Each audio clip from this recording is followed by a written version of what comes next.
Efesios 1:10.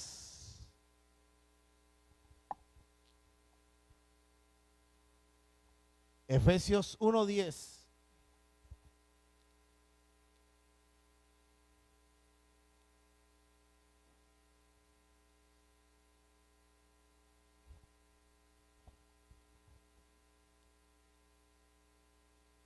El que lo encuentre ahí, ¿quién lo tiene? ¿Todos lo encontraron? ¿Alguien que lo lea ahí?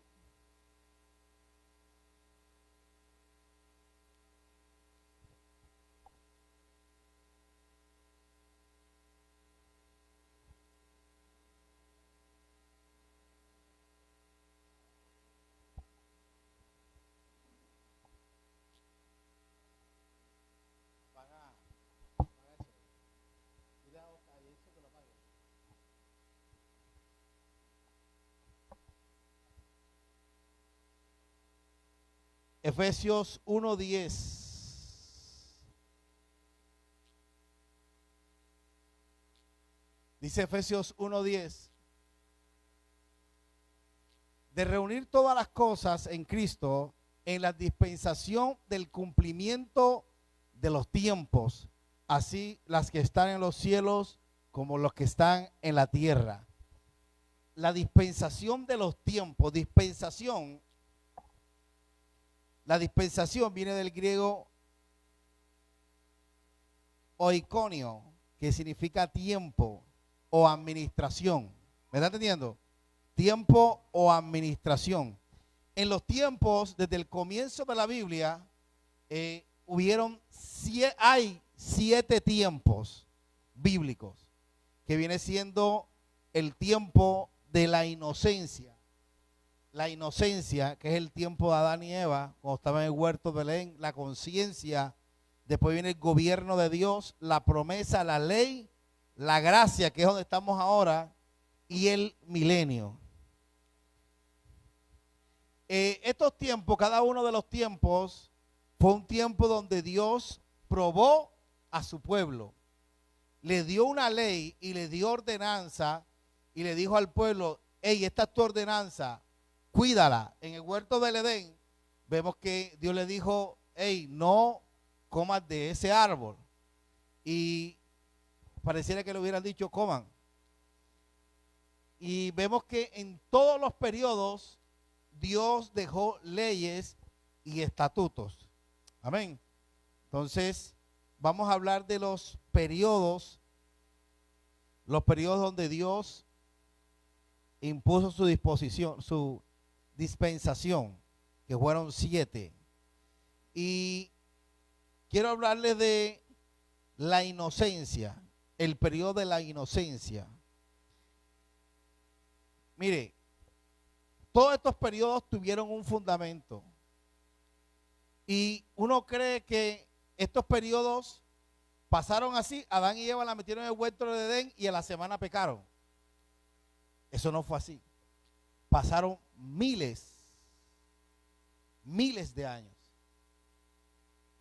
En cada dispensación pasaron 400, otros 1000 años. O sea, fue un periodo largo. Adán y Eva, en el trabajo que Dios le puso, le dijo Dios: colócale nombre a todos los animales. A todos Dios le puso un trabajo, una misión, y cada uno de ellos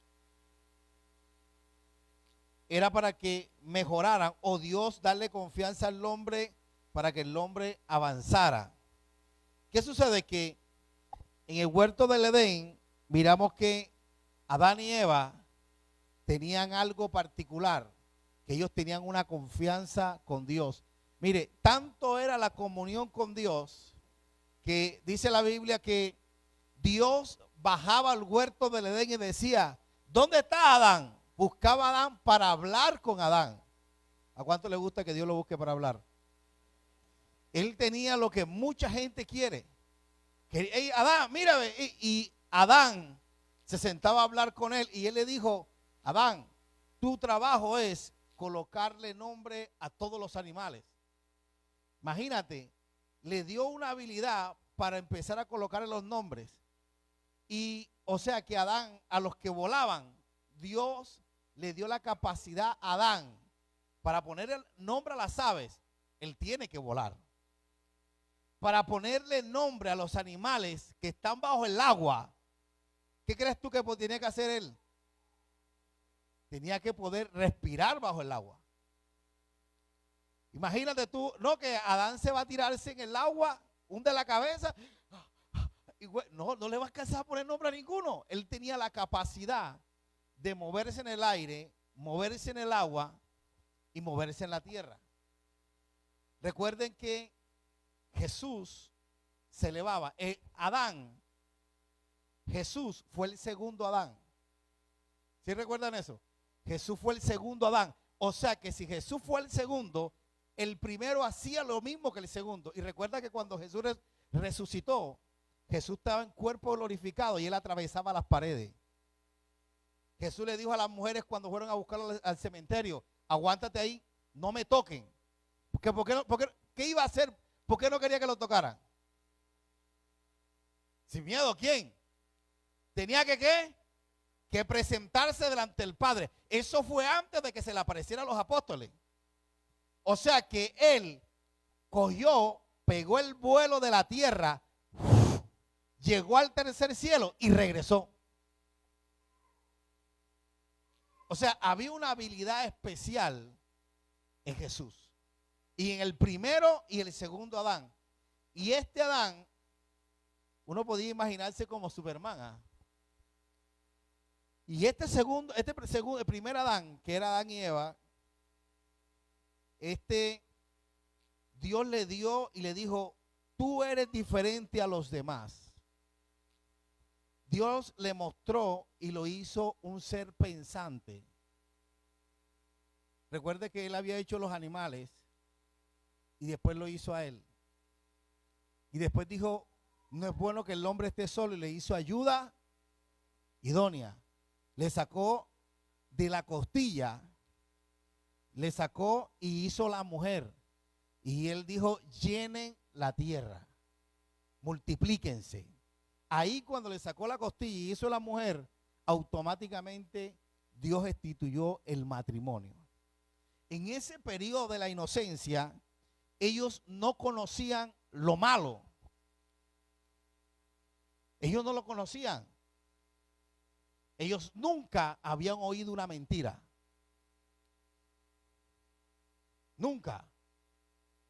Pero ellos tenían algo que Dios le había dado en el huerto del Edén. Le había dado libre albedrío o libre decisión. Y en el huerto del Edén, el diablo sabía que le habían dado ese libre albedrío. Mire, hay algo que también tienen los ángeles, que es también libre decisión. Por eso es que Dios es amor. Dios es amor. Y Dios no obliga a nadie en que lo ame.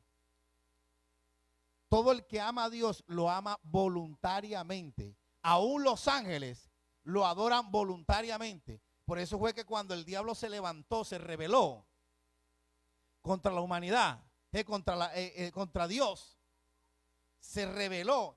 Dice que engañó la tercera parte de los ángeles. ¿Cómo la engañó? Es que los ángeles nunca habían escuchado una mentira. Y él fue el padre de la mentira. En pocas palabras, el primero que echó una mentira fue él.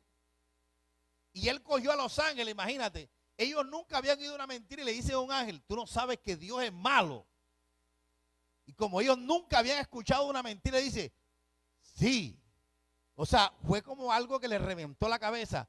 ¿Cómo así? Si Dios es bueno y este dice que es malo, ¿cómo es esto? Y engañó la tercera parte de los ángeles. ¿Qué pasa? Que cuando ya él estaba, que fue desterrado del cielo, echado a la tierra, vino y se encontró con Adán y Eva. Y Adán y Eva, él los miró que eran inocentes, igual que los ángeles que él engañó. Y le preguntó a Eva: Eva, ¿qué fue lo que Dios dijo que no podían hacer? Y él le dijo que no puedes comer de ningún fruto. Y le dijo: no, podemos comer de todos los frutos. Del único que no podemos comer es del árbol del bien y del mal. Y él dijo: epa, ya encontré cuál es el detalle. Y fue cuando él la sedujo para que ella comiera del árbol. En pocas palabras, empezó a llenarla de mentiras. Dile a que está a tu lado, ojo con las mentiras. Hay personas que le gusta que le echen embuste. Dile a que está a tu lado, no será a ti. ¿Y qué sucede? Que esa fue la época de la inocencia, donde su desobediencia trajo consecuencias para toda la humanidad. ¿Cómo así? Ahí es donde dice que las mujeres tendrán dolor en sus preñeces. Recuerda que segundo los castigos, desde ahora tendrás dolor cada vez que vayas a dar a luz. Y mire esto, si le dijo que desde ahora vas a dar a luz cada vez, te va a doler cada vez que vayas a dar a luz, es porque antes no les dolía. ¿Está analizando eso? Era porque antes no les dolía. Por eso es que cuando Caín había un pueblo grande, ya ellos se habían multiplicado grandemente. Alguien dijo, pastor, ¿dónde salió todo ese poco de gente si apenas estaba Caín y Abel? Es que en el huerto del Edén, recuerda que ahí habla y que de los hijos de Dios, en el huerto del Edén, ellos se multiplicaron. Lo que pasa es que la historia que muestran a Caín y Abel era en la tierra, cuando ya fueron expulsados. Fueron los primeros desplazados en el mundo. Ya. ¿Qué sucede? Que de ahí es que ellos empiezan la historia. Caín y Abel. Pero antes ya ellos tenían ya. ¿Sí me hice entender? Entonces, y el hombre comerá el pan con el sudor de su frente. Hay algunos que han malinterpretado y dicen con el del frente. Viven de los demás. Y hay gente que vive así, a costilla de otro. Y si supiera las cosas que hacen para poder vivir de los demás. ¿Y qué sucede? Que esta época de la inocencia era una época donde era chévere, espectacular, sencillo, porque tú podías hablar con Dios cara a cara. Yo me imagino que Adán le decía, mírame, ¿qué nombre le ponemos a? Se llama iguana, pero ¿qué nombre le ponemos? Imagino que él le diría, Señor, no, mírame, vamos a hacer esto y esto. Y a la culebra, que cuando Dios la castigó, después que el diablo se transformó en culebra, le dijo, desde ahora, ¿qué? Te arrastrarás. Si le dijo te arrastrarás es porque antes, ¿qué? Tenía patas, ¿sí o no? No sé si tenía dos. Y andaba con sus dos patas, con su cuerpo flaco. O tenía muchas, como el sin pie.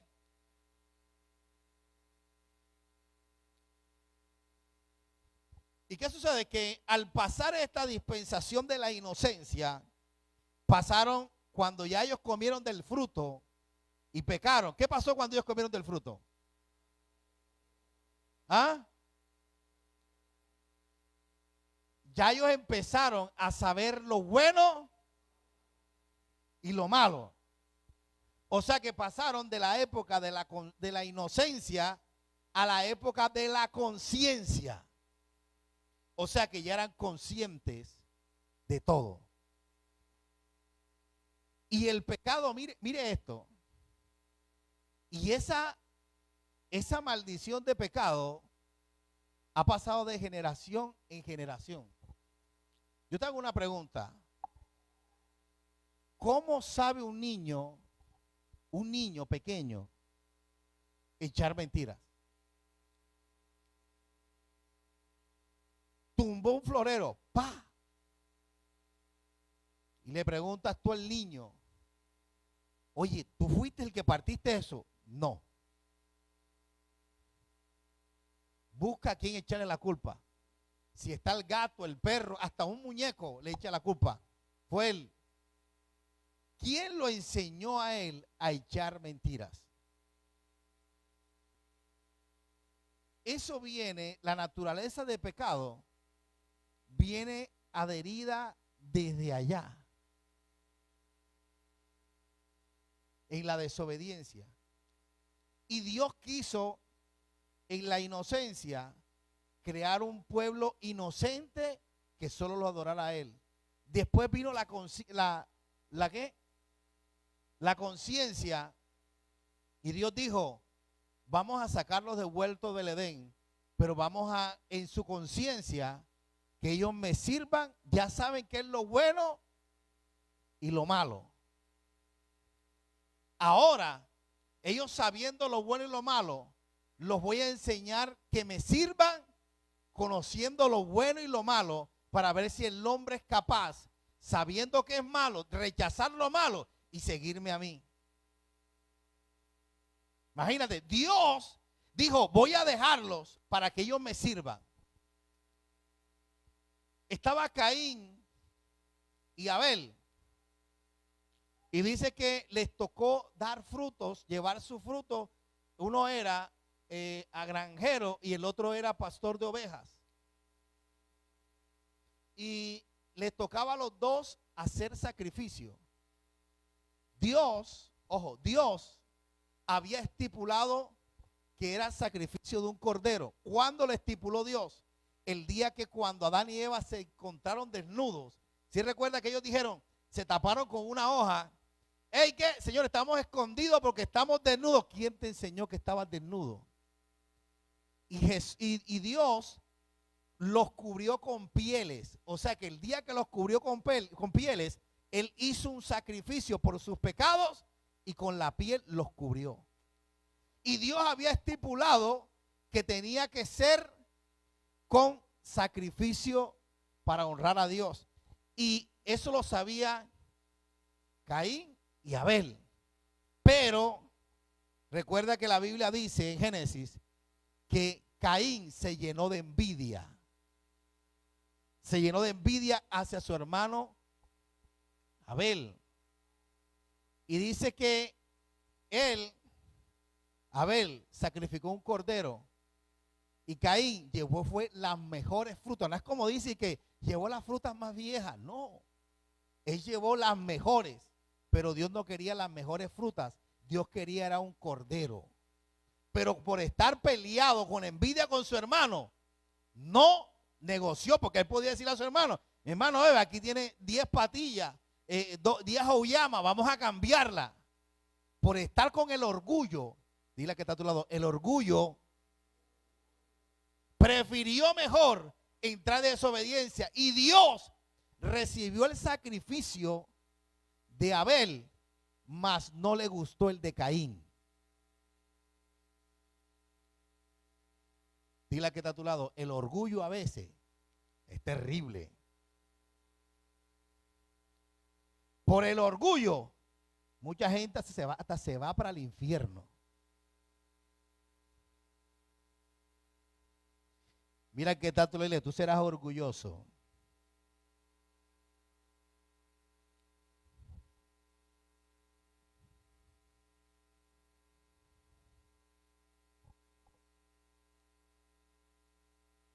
El orgullo, como dice el dicho, H-O, son H-O, el hambre los mata y el orgullo los sostiene.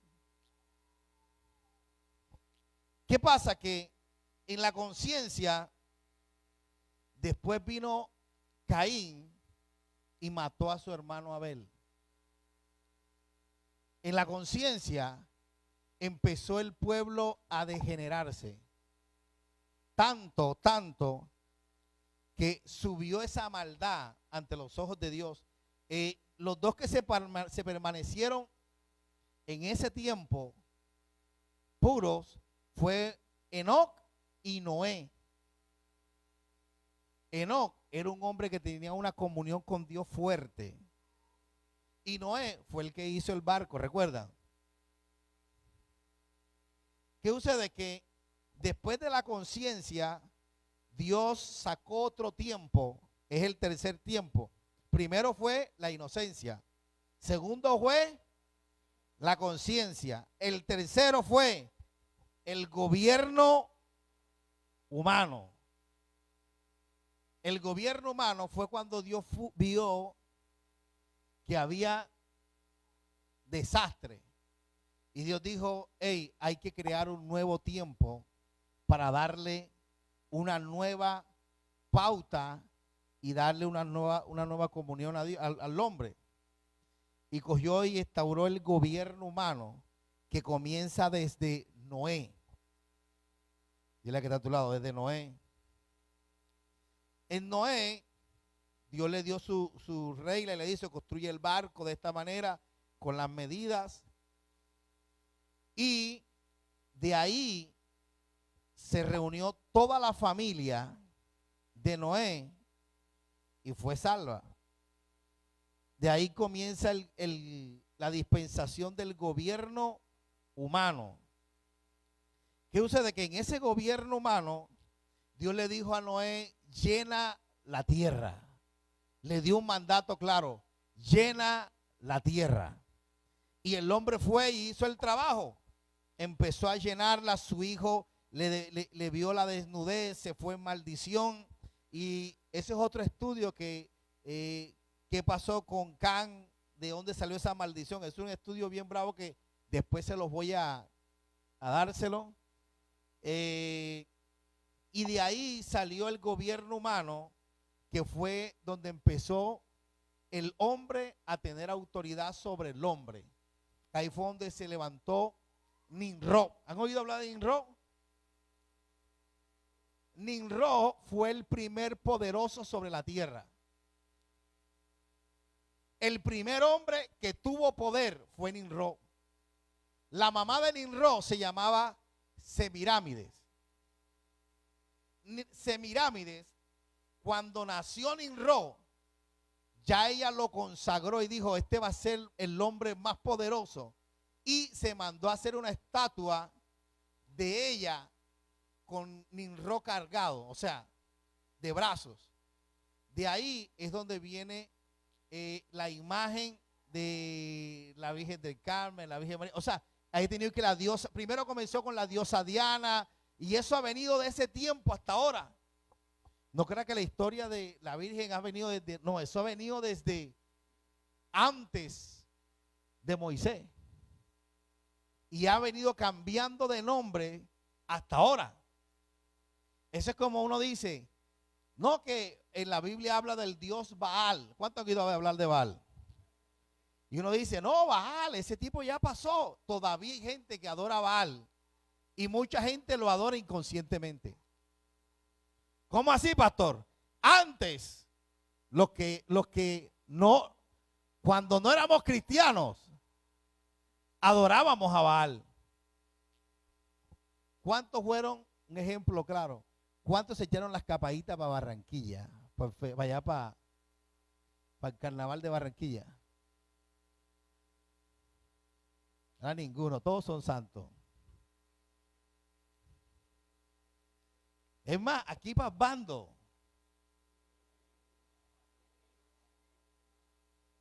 todos son santos. Yo nací santo. Mire, la palabra carna, Baal, significa carne. ¿A quién? A Baal. En pocas palabras, significa muevo mi carne para Baal o le danzo a Baal. Festi, o sea que yo estoy en una fiesta de, no está la imagen de Baal, pero la gente lo adora. Y tú ves a la gente enmaicená, sudá, y echándose agua, pero realmente están en el festi o carna.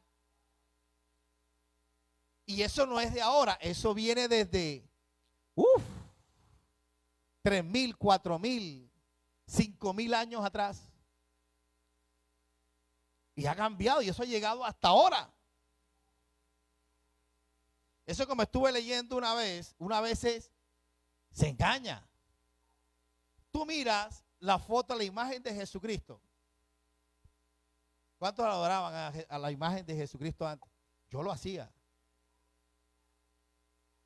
Y el primero que lo dibujó fue ¿cómo que se llama? Da Vinci, ¿cierto? Da Vinci fue el que lo pintó. ¿Y sabes a quién se inspiró Da Vinci para pintar la imagen de Jesús?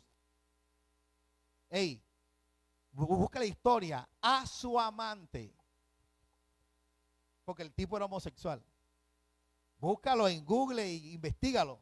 Y cogió a la imagen de su amante y la hizo. Dijo, esta es la cara según el lienzo que encontraron de Jesús. O sea que muchas veces uno ve la imagen del hombre y uno se está pensinando es delante del amante de Da Vinci. No lo digo yo, investígalo en Google, búscalo. Ahora que llegas tú dices, ¿de dónde salió la imagen de Jesús? Empieza a buscarlo. La Biblia dice, mi pueblo fue destruido porque le faltó. Porque imagínate, en ese tiempo no había fotógrafo. ¿Cómo alguien pudo mantener una imagen de Jesús hasta ahora? Y mira, y según los estudios, ojo con esto, según los estudios, los judíos o maestros, tenían que ser los más elegantes que había, porque si no era elegante, nadie le creía. Un maestro de la ley tenía que ser bien elegante. ¿Y cómo mencionan a Jesús? Todo sucio. Se cree que los hombres de esa época, por el trabajo, eran altos y robustos. Y Jesús era carpintero. Ojo, tenía que ser alto y robusto y muchas veces lo presentan flaco y costilludo. No. ¿Cierto? Y en esa época eran altos y robustos. Imagínate que había un tal Goliat que medía 3,5 metros, que decía que Saúl, el rey de Israel, era una cabeza más grande que todos los hombres. O sea que el tipo era tauludo, grandote. Tú sabes, una cabeza más grande que todo. O sea, todo el mundo me llegaba por aquí. Y el tipo miraba a todo el mundo así, ¿ve? Todo el mundo era este porte. Una cabeza más grande que todos. O sea, era alto. Y a veces uno, por ignorancia, muere en la ignorancia. Por ejemplo, yo vi un santo de Jesús, una imagen, y decía que el Cristo de los brazos caídos. ¿Lo han oído? ¿Cuántos han visto ese Cristo? Que está así. Si la Biblia dice que a Jesús no se le quebró ni un solo hueso, ¿cómo va a tener los brazos caídos si a él no se le reventó ni un hueso? Dile que está a tu lado, la falta de conocimiento. Yo cuando vi eso digo, mira, si a Jesús no se le reventó ni un hueso, porque él fue un sacrificio de Dios como un cordero, y el cordero tenía que ser perfecto. Amén. Entonces, en el gobierno humano, disculpe que me haya salido un poquito, pero aprendieron, ¿cierto? En el gobierno humano, Nimrod, el que salió Semirámide con sus brazos cargados, fue el primer poderoso sobre la tierra. Alguien que me busque el verso donde habla Nimrod para ir adelantando aquí a rapidez. Mire, ¿qué pasa? Que en la Torre de Babel, Nimrod fue el primer poderoso. Ojo, y Nimrod, Dios le dijo, en el gobierno humano le dijo al hombre, llenen la tierra. En pocas palabras le dijo, Hansel, consíguete tu sierva y múdate para el monte aquel, y allá vas a hacer un pueblo. Y le dijo a Evi, vete con la muchacha para allá para Arjona y hazme un pueblo. Rey, tú te vas para allá, para Tierra Bomba. Y le dijo, van a regarse y van a llenar la tierra. ¿10 qué? Génesis 8. Génesis 10. Del 8 al 10. Oye, para que lo busque. El primer poderoso, Nimrod. Y Dios le dijo, llenen la tierra. Lo que están proyectando que nada, no están ahí. Génesis, ¿qué Génesis? Le dijo Dios, llenen la tierra. Ojo. ¿Y saben lo que hizo Nimrod? Los reunió para hacer la famosa Torre de Babel. Yo creo que esa historia se la sabe todo el mundo, ¿no?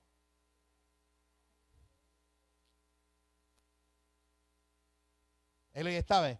Cus era el papá, engendró a Nimrod, quien llegó a ser el primer poderoso en la tierra. Ojo. Y este hombre reunió a la gente y le dijo, vamos a hacer una torre y vamos a llegar donde está Dios. Bárbaro. El hombre quería llegar al cielo donde estaba Dios y verle la cara a Dios. Ojo con eso. Quería subir. Mire, y si tú analizas, mire, la inocencia, la conciencia, Dios estaba cerca del hombre, a pesar de su rebeldía. Pero en este periodo, en este gobierno, Dios empezó a alejarse del hombre. Porque ya el hombre se volvió rebelde. Ya el hombre empezó a decir, yo soy el que mando. Es más, tú no te has dado cuenta que la mayoría, no todos, de la gente que tiene poder, muchas veces dicen, yo no creo en Dios. Por el poder económico o el poder militar o político que tiene, dicen, no creo en Dios, porque se sienten poderosos. Nimrod lo reunió y vamos para arriba. Yo me imagino que cuando esa torre estuviera grandecita, ya se hubieran ahogado. Porque lo que no sabían es que Dios está en el tercer cielo. ¿Cuáles son los 3 cielos que hay? ¿Quién me dice? A ver, estamos en estudio bíblico. Son 3 cielos. Pastor, ¿cómo así 3 cielos? Si yo veo uno solo.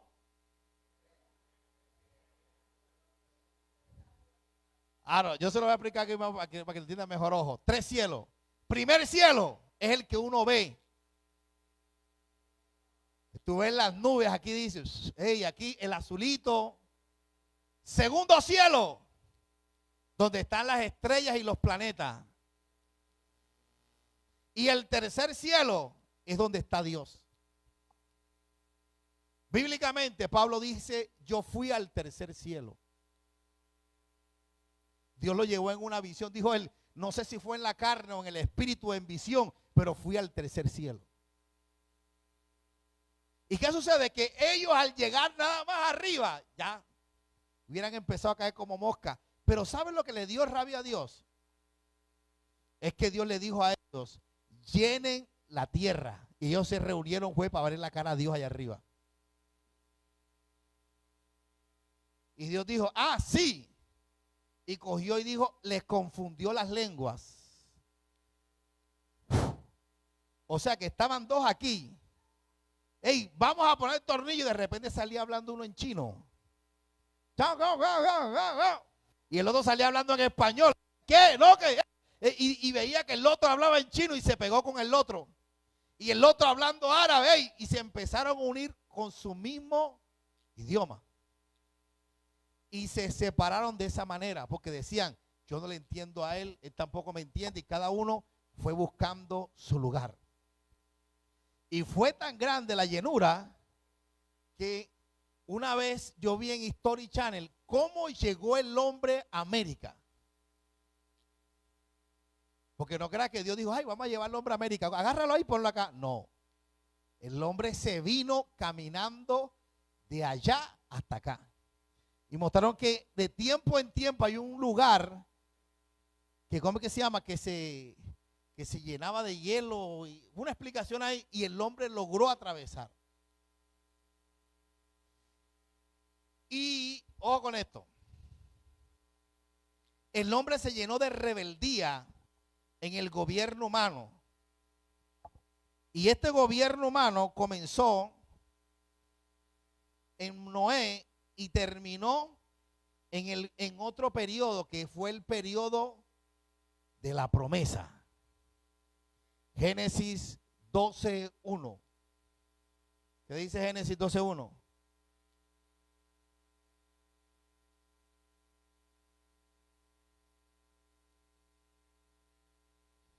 Le dice Dios a Abraham.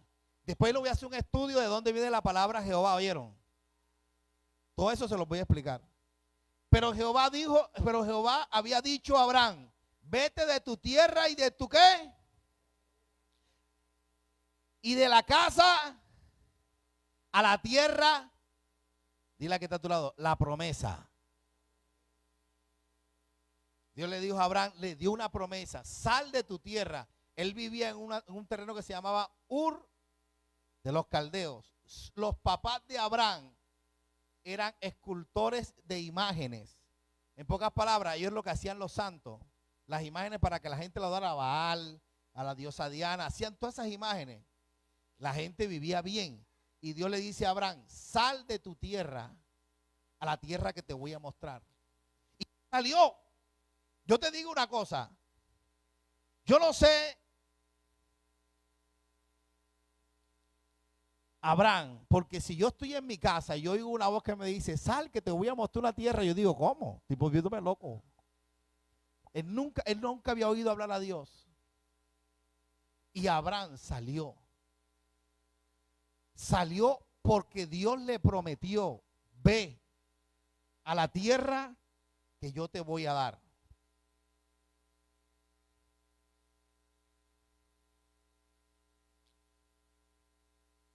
Y Abraham salió por una promesa. Y Abraham en esa promesa se convirtió en amigo de Dios y se convirtió en el padre de la fe. Mire esto, cuando Dios te dé una promesa, porque a Dios a todos nos da promesas. ¿Me hice entender? Dios, yo no sé si ya, si no se lo ha revelado a Jonathan, él se le va a revelar y le va a decir, voy a hacer de ti esto. El varón que es nuevo, él se le va a revelar a Dios y le va a decir, yo de ti voy a hacer esto, esto y esto. Él te tiene que dar una palabra a ti. ¿Cierto, Oscar? ¿Cierto? Dios a cada uno le da una palabra. Sin excepción, a todos les da una promesa. Y si no te la ha dado, búscala en oración y búscala en intimidad con Dios. Y Dios te va a decir, voy a hacer, así como le dijo a Abraham, te voy a hacer padre de multitudes. Abraham la creyó, salió. Y Abraham en el camino se volvió amigo de Dios. Le creyó a Dios todo lo que le decía. Tanto fue que un día Dios le dijo, él no podía tener hijos. Estaba viejo ya. Y su esposa era vieja también. Y Dios le dijo, vas a tener un hijo. Y vino la esposa y dijo, ¿cómo? ¿Va a tener un hijo? Conmigo no, porque yo tengo casi 100 años. Vamos a buscar a la esclava, a la sierva, a la joven. Y le traen a Abraham la muchachona. Y se la traen nada más ni nada menos que la propia mujer. Acuéstate con ella porque aquí es que se va a cumplir la promesa. Imagínate a Abraham. Y Abraham, mira, ni sonso ni perezoso, se acostó con ella. La embarazó. Pero Dios le dijo, hey, yo no te dije que era con la esclava. Yo no voy a tener descendencia de esclavos, sino de libres. Y la mujer se echó a reír. ¿Cómo que Dios va a tener? Yo tan vieja. Soltó la risa. Y vino Abraham y dice que ese día se movió la tienda. Dos viejitos y la tienda se estremeció. ¿Qué tal que estuviera jovencito? Se cae la tienda. Lea la Biblia, dice, se estremeció la tienda. Qué avivamiento.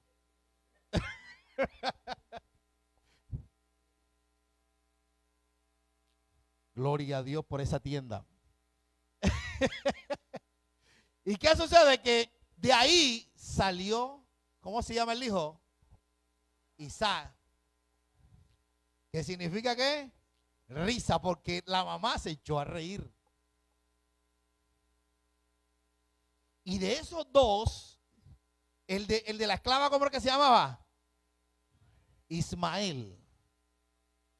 Isaac.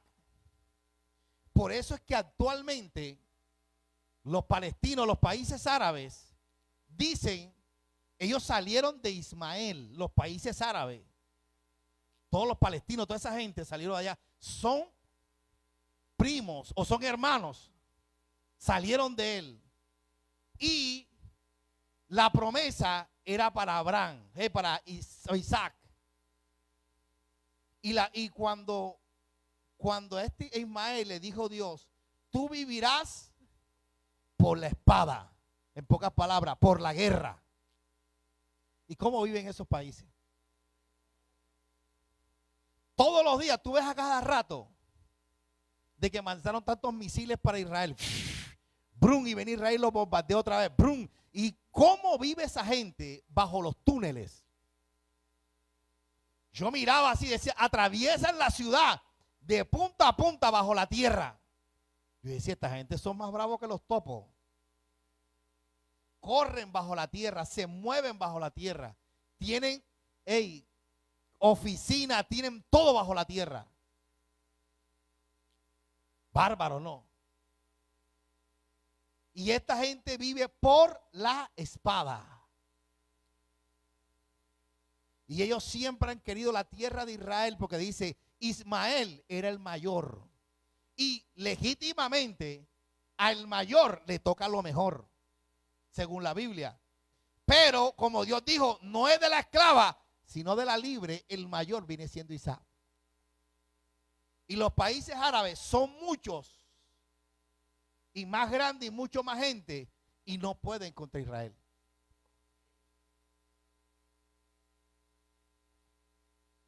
La promesa, te haré de ti una gran nación. Pelearán contra ti, pero no te vencerán. El que te maldiga será maldito, mas tú serás bendito. Y el que te bendiga será bendito. Hay promesas de bendición para ellos. Por eso es que cada uno de nosotros tiene que guardar la promesa que Dios te ha dado. Y en los momentos de crisis que esté la cosa maluca, tú tienes que decir, Señor, tú dijiste esto. Tú dijiste esto y tú no eres mentiroso. La promesa que Él te dio es un tesoro. Yo quisiera que Dios me dijera como le dijo a este Salomón. A David también le dijo. Le dijo a David, pídeme lo que tú quieras. Y le dijo a Salomón, pídeme lo que tú quieras. ¿Tú qué le pedirías a Dios?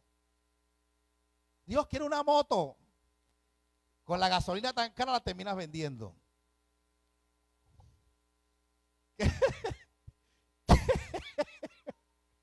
¿Qué le pedirías tú a Dios?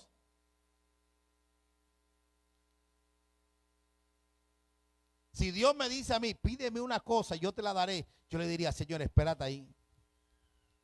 Dame un día y yo pienso. Porque en la emoción puedo pedir cualquier cosa.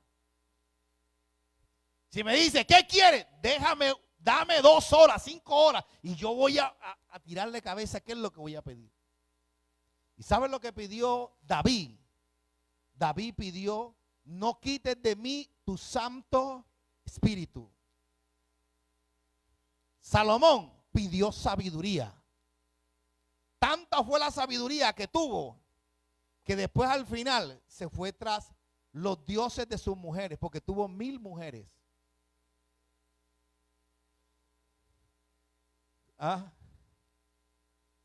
1000 mujeres. Tenía 1000 mujeres, concubinas, 1000 mujeres. 1000. Tú sabes que tener 1000 mujeres. 1000 platos de comida, 1000 desayunos, 1000 almuerzos, 1000 cenas. 1000 cumpleaños. Se vuelve uno loco. Ah. Menos mal que no existía el centro comercial porque 1000, salí con 1000 mujeres. Tendría que cerrar el centro comercial. 1000 cantaletas, ¿sí o no? Me dice Eva. Dice Eva y que 1000 cantaletas, imagínate. Lo bueno es que el rey en ese entonces que le caía mal le decía, mátenlo. No, que no estoy de acuerdo, mátenla. Ya, se acabó el problema. Iba para donde el rey sin avisar. El rey decía, ¿y tú por qué eres tan atrevido y te viniste sin avisar? Mátenla. Ya. Rey, quedaron 998. Busca dos más para completar las que matamos ayer. No, era una realidad. Todo al que le alzaba la voz al rey, el rey pues decía, mátenla, échenla. O si la desterraba, la metía en un sitio donde nadie podía estar con ella. Nada más le iba a darle comida, lujos y ya. Y, ojo, en la promesa, uno tiene que estar claro para qué Dios te la da. Abraham estaba claro. Tanto fue que Dios le dijo, dame tu hijo. Y él dijo, vamos, Señor, yo te lo voy a dar. Después que se lo dio, vamos que yo te lo voy a dar. Sacrifícame a tu hijo. Y él fue, caminó 3 días. El camino de 3 días, si hubieran vuelto 8 días, yo hubiera caminado lento. Pero Abraham llegó y cuando le dijo a sus criados, le dijo, espérenme aquí, que vamos a hacer un sacrificio y bajamos. No dice yo voy a bajar, bajamos, plural. O sea que él sabía que Dios iba a hacer algo con su hijo. Pero de que él iba a bajar con su hijo, iba a bajar. Porque Dios le dijo, este será el padre de multitudes. Él sabía, Dios me lo pidió que lo sacrificara. Pero si este es el padre de multitudes, ¿tú crees que Dios me lo va a quitar si este es el que se va a multiplicar? Y vino Abraham, lo puso ahí y lo iba a sacrificar. Cuando le iba a enterrar el cuchillo, Dios le dijo, aguanta, Abraham, yo vi tu fidelidad. Mira hacia allá. Miró y había un cordero amarrado y le dijo, sacrifica el cordero, suelta a tu hijo. Y de ahí se volvió amigo de Dios. Yo te hago la pregunta, ¿será que Dios te puede decir, tú eres mi amigo?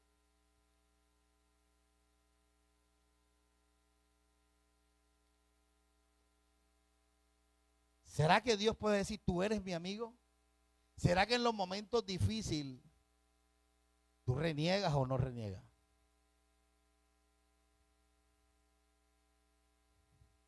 Tú eres mi amigo. Y ese fue la dispensación de la promesa.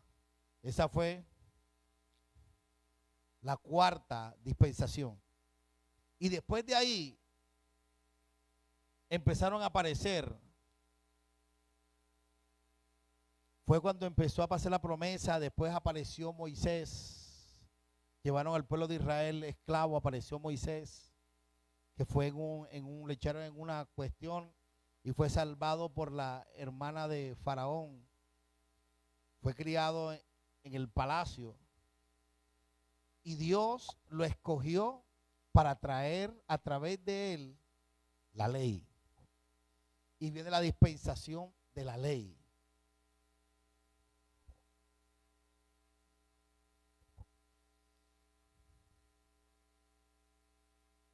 Génesis 13:1. Génesis 13:1, ¿qué dice?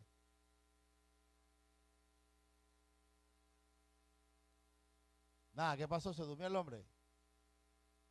Génesis 13:1. ¿Quién lo encontró allá?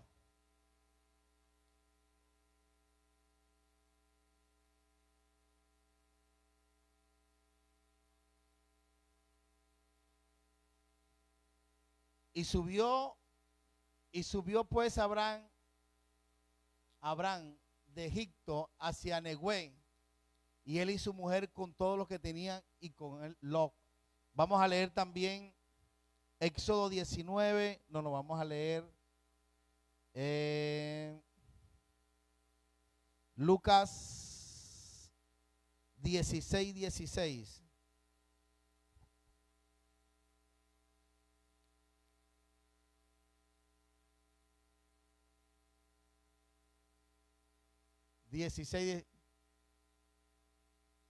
Y la ley y los profetas eran hasta Juan. Desde entonces el reino de Dios es anunciado y todos se esfuerzan por entrar en él. Ojo con esto. comenzó ahí Moisés, la ley. Recuerden, todos vieron la película, ¿cierto? Porque muchos se han leído el nuevo, pero quizás algunos no se han leído el antiguo. Vemos que le dieron las tablas de la ley, las cogió Moisés, de rabia las volvió y las partió, y volvió y subió otra vez. Subió 40 días y después otra vez tuvo que subir 40 más a buscarlas otra vez, las tablas por partirlas. ¿Y qué sucede? Que de ahí empezó a darse la palabra de la ley. Y en la ley empezaron a traer diferentes, en la ley se vivía, ojo, la ley se vivía, era muy diferente a la gracia. La ley era la sombra de lo que iba a venir. La ley es la sombra, el Antiguo Testamento es la sombra del Nuevo, el Nuevo es lo real. En la antigüedad la gente era, tú vives la palabra para poder ser salvo. Aquí nosotros somos salvos es por fe. Antes tenías que vestir así, hablar así, hacer esto para poder alcanzar la salvación. Y muy pocas personas lo lograban. Muy pocas personas la vivían porque vivían bajo, ¿cómo es que se llama? Que no se puede, y era muy difícil porque era vivencias. Y miramos que en esa ley encontramos que hubieron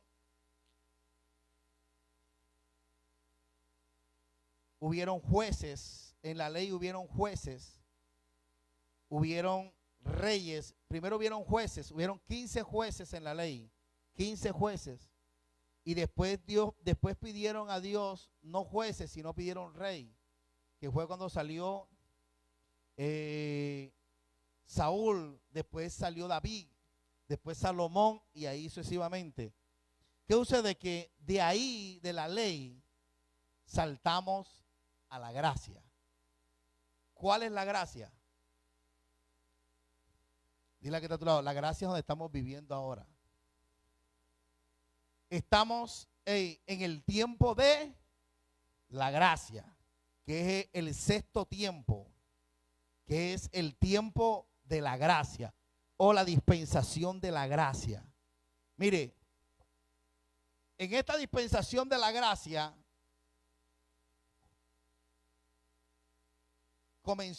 la gracia comenzó en la crucifixión de Jesús.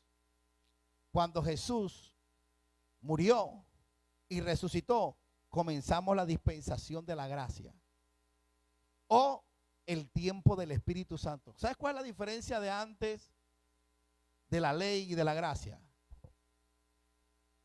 Si tú lees el Antiguo Testamento te das cuenta que en la ley, un día Saúl, vino el Espíritu Santo sobre él.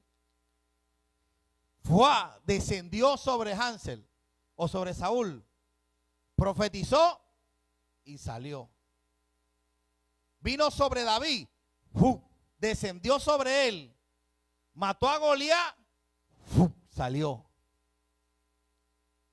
Llegaba, entraba y salía. Hechos 1:8, ¿qué dice? Descenderá el Espíritu Santo sobre vosotros y tendréis poder de Dios. Nuestro cuerpo es templo del Espíritu Santo. O sea que actualmente, en este tiempo, a diferencia del tiempo de la ley, el Espíritu Santo vive en ti. ¿Sí me entiende? Por eso es que Jesús dijo, yo no vine a quitar la ley, yo la vine a cumplir. Ojo con esto. La única forma de cumplir la ley, es con la gracia del Espíritu Santo. ¿Sabe por qué antes la ley no la podían cumplir antes? Porque no tenían el Espíritu Santo. Ahora, el que va a pecar, el Espíritu Santo le dice, ojo que vas a pecar. Va a hablar chisme del último chisme que hubo. Pila, que tengo la última. Tengo la última, la última. Y el Espíritu dice, los chismosos no entran al reino de los cielos. Me dañó el plan el Señor. Ahora el Espíritu Santo te redarguye y te da la fuerza para hacerlo. Antes ellos oraban, pero ahora cuando uno ora hay comunión con el Espíritu de Dios. Mire esto. ¿Ustedes recuerdan que cuando Jesús murió se partió el lienzo del templo? ¿Sí o no? Los que leyeron o los que vieron la película, a los nuevos. Que hubo un lienzo que se partió y tú dices, ay, ¿para qué se partió el trapo ese? Ese lienzo que se rompió era el lienzo que detenía del lugar santo al lugar santísimo. Nadie podía pasar al lugar santísimo. El que pasaba al lugar, es más, los sacerdotes se ponían un vestido con campanitas. Oh, tenía un vestido con campanitas. ¿Sabes para qué eran las campanitas? Para hacer bulla y cantar cuando estuviera allá. No, era para cuando él fuera caminando, iba clic, clic, clic, clic, clic, clic, clic, clic, clic, clic, clic, clic, clic, clic, estaba clic, y los que estaban afuera, está vivo todavía. Clic, clic, clic, clic, clic. Cuando decía clic, él estaba amarrado por la cintura con una cabulla. Jalaban la cabulla. Ey, ¿está vivo o está muerto? Ey, está muerto. Lo jalaban, porque el que entraba en pecado en la presencia de Dios al lugar santísimo se moría. Esa historia de la Biblia, eso es espectacular, fascinante. Clic, se murió, lo jalaban, porque si iba a entrar el otro a sacarlo y estaba en pecado, se moría el otro también. Y después se iba a volver una cantidad de muertos ahí adentro. Entonces lo amarraban. Ojo, y lo sacaban. Y después preparaban otro sacerdote, otro sacrificio para que otro entrara a hacer sacrificio de adentro. Entonces ese lienzo que se rompió cuando Jesús murió y resucitó, lo que quiere decir es esto, que nosotros podemos entrar al lugar santísimo y adorar a Dios. En tu casa, en tu cuarto, en el baño, en el patio, donde tú estés, tú puedes tirarte de rodillas y decir, voy a adorar a Dios, y ese lugar se convierte en el lugar santísimo. ¿Me está entendiendo? Ese lugar se convierte en el lugar santo para Dios, el lugar que estaba prohibido para la gente antes. Antes solo entraban los sacerdotes. Dile a que está a tu lado, ahora tú eres un sacerdote de Dios.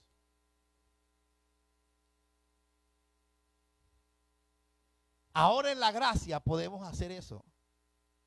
Y después de esto, de la gracia, viene el tiempo final, que es la última dispensación, que es el milenio, o después cuando venga Jesús. Este tiempo se acaba cuando Jesús venga por su pueblo. Cuando Jesús venga, viene el tiempo milenial o del milenio. ¿Quiénes quieren saber qué pasa en ese tiempo? Si alguna cosa se queda y me cuenta, porque yo me voy. Cuando venga Cristo yo me voy con Él. El que se quede, porque va a haber gente, se cree. Para los judíos va a haber una oportunidad.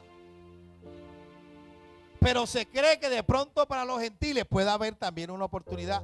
Si la hay, averígüela. Los que se quedan. La averigua y ¿sabes cuál es la oportunidad que hay? Dice que es con precio de sangre.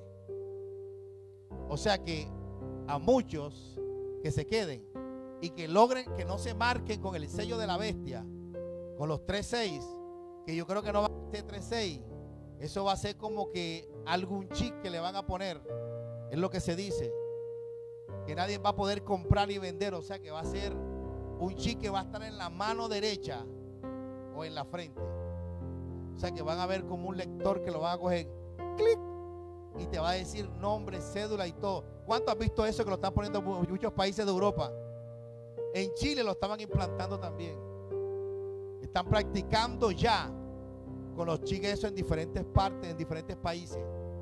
E incluso países en Europa ya tienen mucha gente un chip, pero ese no es el de la bestia, no es el del anticristo. Eso están practicando todavía.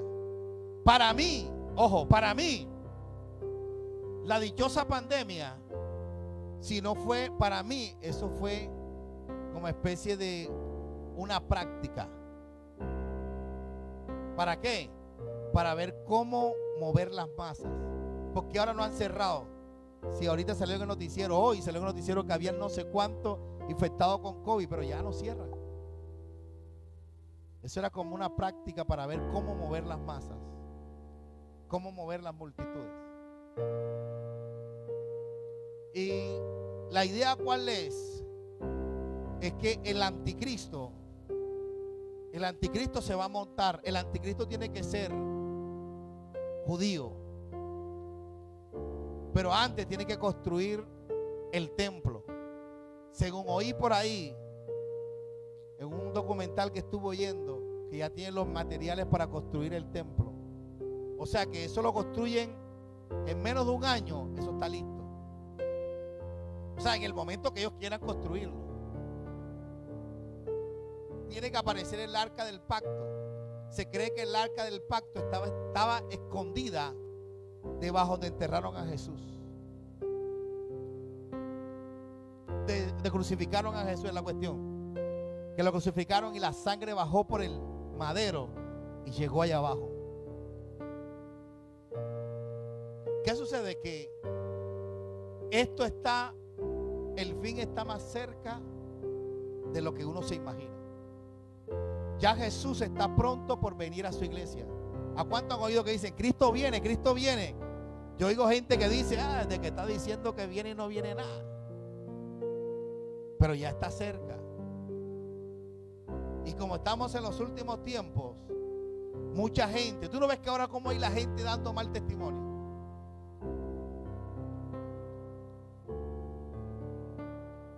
Lo que uno tiene que hacer es no fijarse en el que da mal testimonio, sino estar enfocado en lo que Dios me ha dicho y lo que tengo que hacer. Enfócate en eso. Por eso el enfoque que tenemos como iglesia es multiplicación. Ahora, mire, ya el evangelio no se predica, ya el evangelio se critica. Tú ves que la gente está diciendo, con ese evangélico, no sé qué. Los mismos evangélicos, en vez de predicar, están criticando. Y lo bueno es que se reúnen en bonchecitos a criticar. ¿Viste cómo está el pastor? Yo voy a ser de por fuera. Mira esto, mira el otro. Ay, tú viste a la hermana tal. Mira, mira. A darse un champú de lengua. La Biblia dice, no te sientes en silla de escarnecedores. En pocas palabras, en silla de deslenguados. Lo que uno tiene que hacer es, en vez de estar sentándose a hablar con aquel que no habla nada bueno, es decirle, oye, hijo del diablo, arrepiéntete, porque te vas para el infierno y no me vas a arrastrar contigo. Mira, si en vez de criticar nos dedicáramos a predicar, en vez de criticar al vecino, le predicamos al vecino.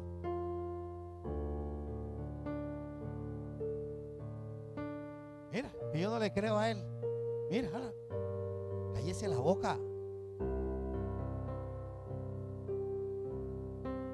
Es más, cuando va usted a alguien hablando mal de otro, acérquese y le diga, oye, deslenguado, el pastor me dijo que te callara.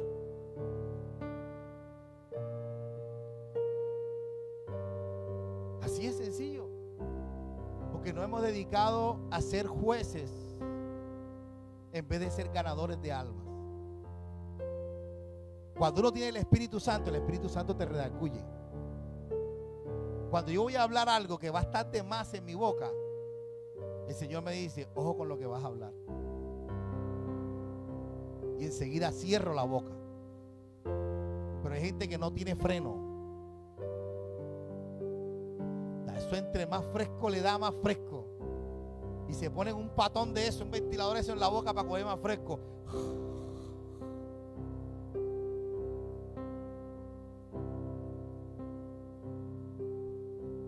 Dile al que está a tu lado, ¿tú conoces alguno? Dile, ¿a cuántos conoces así? Que se reúnen a hablar. Hablan hasta del líder. Y estamos en los... No, serio, en los últimos tiempos eso va a pasar. Y está pasando. No caigamos en la trampa del diablo. Mire, ¿sabe por qué yo le invito tanto predicador a la iglesia? Porque muchos predicadores andan predicando es por billete nada más. Y yo digo, no, pues este tipo es un recolector. Y mejor no los invito. Yo cuando invite a alguien aquí es porque es un hombre de Dios, una mujer de Dios. Yo le investigo, este es un hombre de Dios, una mujer. Mira, hay cristianos o pastores que son corruptos. Tienen 2 y 3 mujeres. Y uno dice, ese tipo que hace ahí. Uno tiene que, mire, el día que Cristo venga, ojo con esto, el día que Cristo venga, ¿sabe quiénes son los primeros que van a matar? A los pastores que se queden. ¿Sabe por qué? Porque si, Jonathan se queda y me encuentra a mí, me dice, ay, pastor, si usted era corrupto y me va a tirar a matar a mí, por su culpa me quedé. Va a buscar un machete para levantarme machete, porque ya el Espíritu Santo no va a estar, sino van a estar los demonios. Y si él se queda endemoniado automáticamente. Y el demonio que está mandándolo a él me tira a matar a mí enseguida. ¿No sabías eso? O sea que la gente, la Biblia no la van a entender. Porque la Biblia se cree que va a desaparecer. Pero yo digo que no va a desaparecer. Va a desaparecer en la revelación que está en la palabra. La persona la va a leer y no la va a entender. O no la va a interpretar. Solo los que conocieron la palabra van a verle y van a decir, yo sé la interpretación porque el Espíritu de Dios estuvo en mí. Los que se quedaron. Entonces, si tú, dile a la Biblia, si tú, mira que el que esté firme, mira que no caiga. ¿Sabes por qué? ¿Qué dice? Mira que no caiga. Porque yo hoy estoy firme, mañana puedo caer. Por eso dice, mira que no caiga. Por eso es que yo no juzgo a nadie. Yo al que cae lo levanto. Ven acá, mi hermano, vamos para adelante. Es más, no le digas a nadie. Es más, yo he visto gente que ha caído en el pecado que tú quieras. ¿Sabes lo que le digo yo? Pastor, caí. Ven acá, vamos a hacer un negocio. No le digas a nadie, yo no le voy a decir a nadie. Vamos a restaurarte. Eso lo hago yo. Y nadie se da cuenta. Y como le digas a alguien, ahí sí te voy a poner disciplina 1 año. ¿Sabe por qué? Porque mi fin no es señalarlo ni juzgarlo. Mi fin es restaurarlo. Porque si yo siembro juzgándolo, el día que yo tropiece, me va a dar palo todo el mundo porque yo sembré eso. Que si tú que estás firme, dice, hey, mira que no caiga. O sea, no señales a los demás. Ama a tu prójimo como a ti mismo. Lo que yo hubiera querido que hicieran conmigo, lo hago yo con los demás. Amén. Amén. Que sí, por favor, a los que se reúnen a tirar lengua. Hey, ¿a ti te gustaría que te tengan en lengua? No, cierto. Deja de estar echando lengua.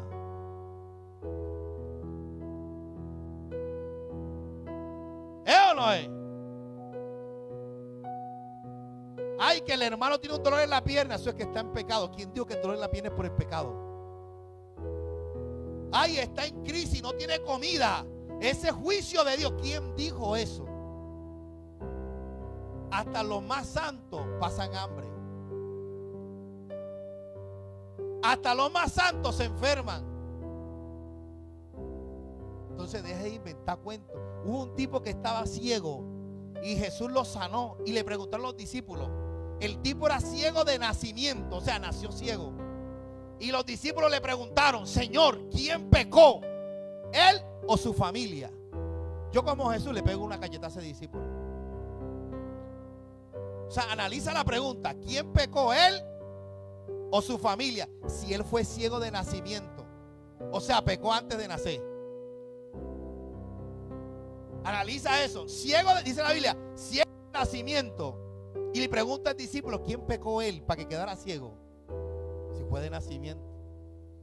O sea, están buscando pecado en cualquier parte.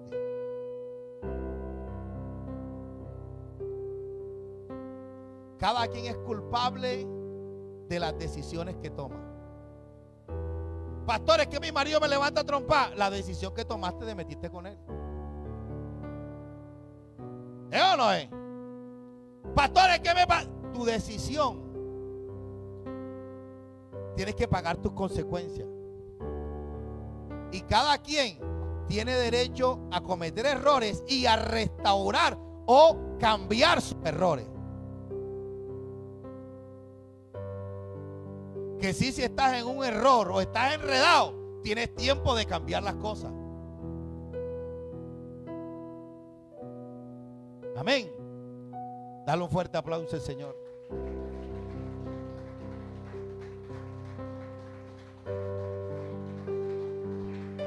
Aleluya, fuerte para el Señor. Fuerte, fuerte, fuerte, fuerte, fuerte, fuerte, fuerte, fuerte. Aleluya. En el festival ese de cine, creo que fue, a un actor duraron 18 minutos aplaudiéndole. Yo dije: wow, ¿y ese tipo quién era? Y los evangélicos no quieren aplaudir ni a Dios.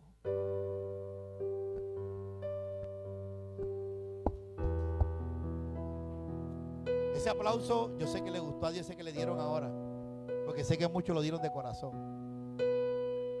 Pero yo me sorprendió un tipo que lo aplaudieron 18 minutos. Y dije: bravo. ¿Cuánto tiempo tú aplaudirías a Dios?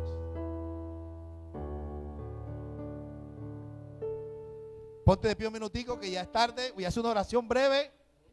¿A cuánto le gustó la enseñanza de hoy? ¿A cuánto le gustó, cierto? Hey, estos son las bases para que tú entiendas la Biblia como es. No todo fue en un minuto, pasaron años y años. Padre de la gloria, de grandeza, poder, majestad y sabiduría, Señor.